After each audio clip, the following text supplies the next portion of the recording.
కంటే శ్రేష్ఠుడు ప్రాణదానముగా తానర్పించెన్.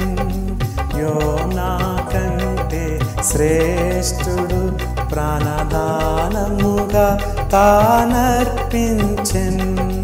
మానవులను విమోచించెన్ ఘనపరచి మృక్కెదము.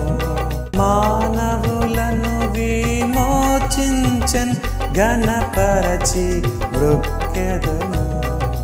సాగిల పడి మృక్కెదము. సత్యముతో ఆత్మలో మన ప్రభు యేసుని సాగిల పడి మృక్కెదము. మత్తయి సువార్త 12:41. మరి ఈరోజు యేసు ప్రభు యోనా కంటే గొప్పవాడని మనం చూడబోతున్నాం. యోనా నినవే ప్రాంతానికి మిషనరీగా పంపించబడ్డాడు. యేసుక్రీస్తు సర్వలోకమున కొరకు మిషనరీగా పంపించబడ్డాడు. యోనా ఒక ప్రాంతానికి, యేసు ప్రపంచానికి.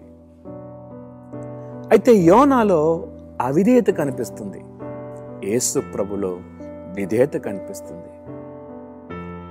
యోనా నినవేకి వెళ్ళమంటే తర్షీషుకు బయలుదేరాడు. కారణం ఏంటంటే నినవే అంటే అస్సలు ఇష్టం ఉండేది కాదు. నినవే అష్షూరుకి రాజధాని.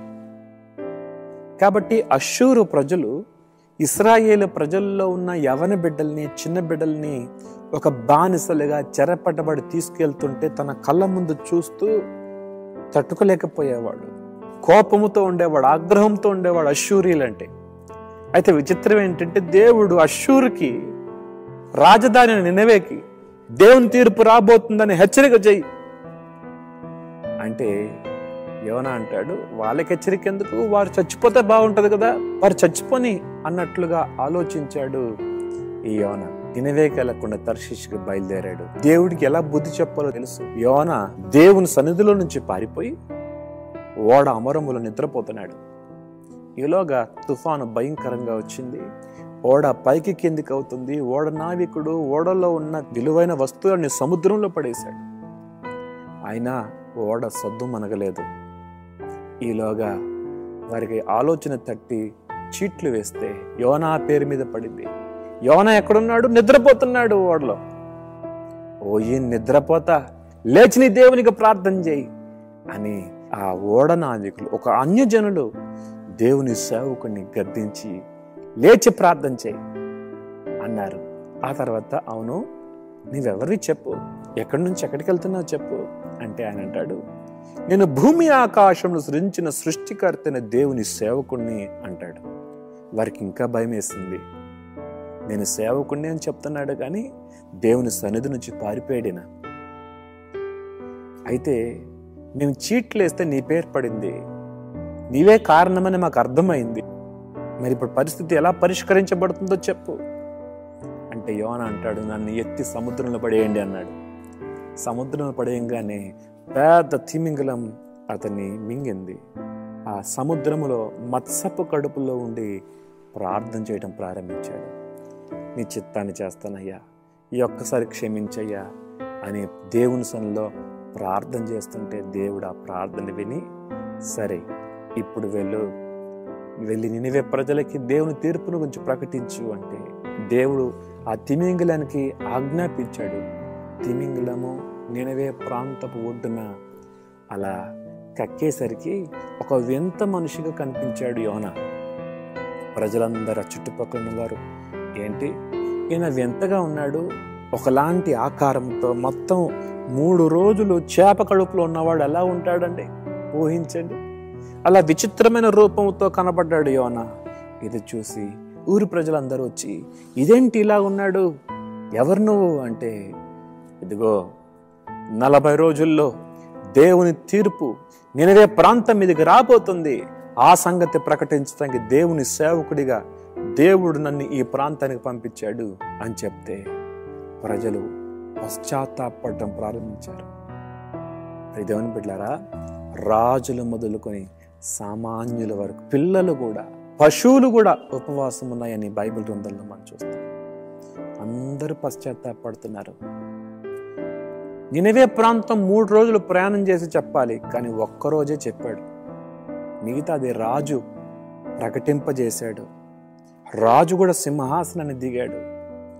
అందరూ గోనె పట్టు ధరించి ప్రార్థన చేస్తుంటే కనికరం గల దేవుడు తీర్పును రాకుండా ఆపేస్తే యోనాకి ఎంత కోపం వచ్చిందో. నాకు తెలుసు నువ్వు ఇలా చేస్తావని. అలా చేసే కాడికి నన్నెందుకు పంపించావు ఇక్కడికి? నాకు తెలిసే నేను తర్షీషుకి బయలుదేరాను అని చెప్తూ బహు చింతపడ్డాడంట.